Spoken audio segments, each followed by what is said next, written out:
The DOJ and FBI are supposed to be above politics, but if you just look at the targeted actions against the president, at the same time, you have people like Hillary Clinton, Hunter Biden, and the leaker of the Dobbs draft decision walking away with no investigations. Starting in January, we're going to investigate, we're going to litigate, and wait for it, we're going to incarcerate.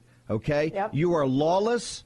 You're running this like a Gestapo. I do not trust the FBI. I don't trust the upper echelons of the Department of Justice. This corruption has run deep. It's been running deep since the Hillary Clinton email scandal.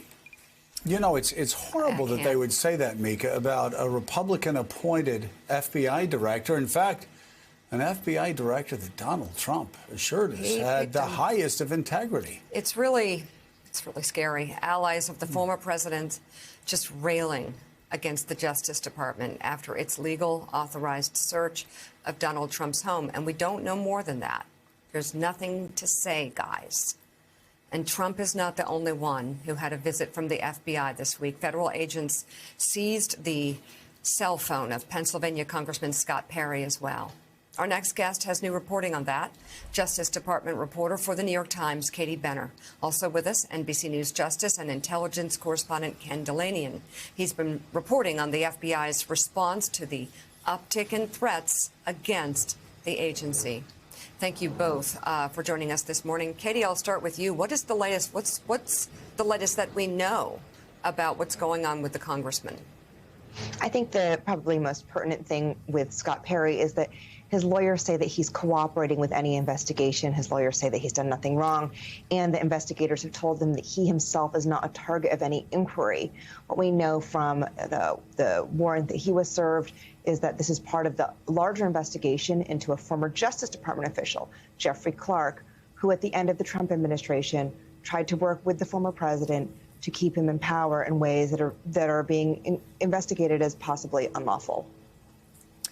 Yeah, and so the phone inquiry, we don't know what they're going to find yet on it, but everything now, is a question, including what happened at Mar-a-Lago. And Ken Dilanian, I'd like to first talk to you about the assumptions being made about what was found at Mar-a-Lago, the assumptions being made about the FBI, the assumptions being made on live television or by Republicans in Trump's corner, which is most of them.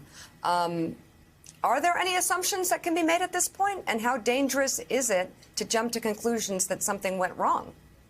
Well, Mika, we saw exactly how dangerous it is yesterday when a man who was present outside the Capitol on January 6th attacked an FBI field office in Cincinnati, armed with a nail gun and an AR-15 style rifle.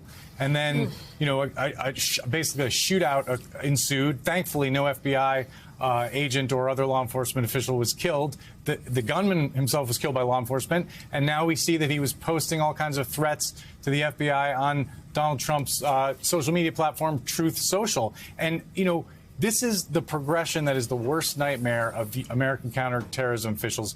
We see supposedly reputable politicians denouncing the FBI. A U.S. senator from Florida compared the FBI to the Gestapo. Representative Paul Gosar said we have to do away with the FBI.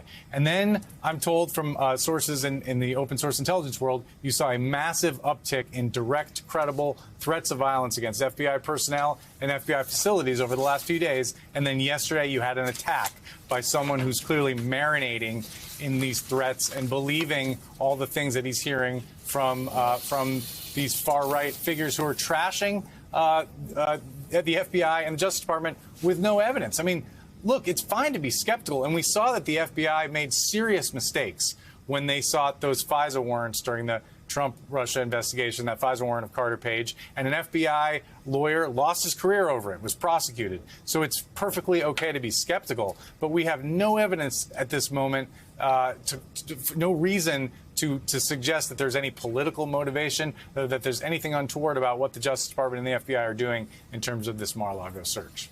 Well, and again, yeah, sure, the FBI, like every agency, makes mistakes, and they certainly have made mistakes not only over the last administration, but in previous administrations as well. Katie, though, when we're talking about assumptions, you have the Republicans who've been making assumptions about what this is all about. All morning this morning, we've been talking about sources telling the Washington Post and New York Times about nuclear documents. I think it also bears repeating, we don't know what's going to be in these documents until they're actually released. So they perhaps, I mean, we can report that the sources are saying that, but again, you've done enough reporting before that you really don't know until you actually see the documents themselves, right? Yes, and we could see those documents very soon. We had reported yesterday that people in Trump's orbit were considering possibly challenging the unsealing of this warrant. Trump came out last night around midnight and said on his social media platform, the media platform that he uses, Truth Social, that in fact he was not going to challenge this unsealing. So, we could see these documents very soon. Given that, I don't think that it's really wise to speculate about what could be in them or what impact it will have.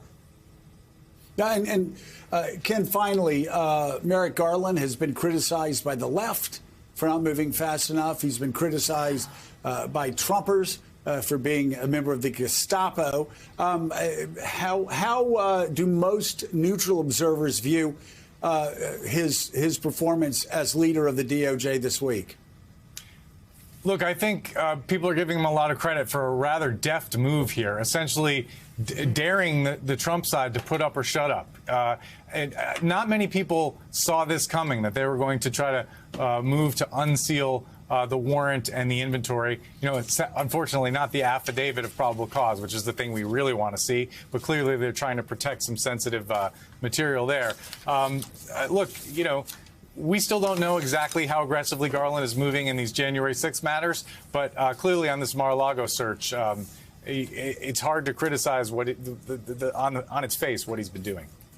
All right, Justice Department reporter for the New York Times, Katie Benner, thank you so much. And thank you as well as always, NBC's Ken Delaney. And we greatly appreciate it. Mika.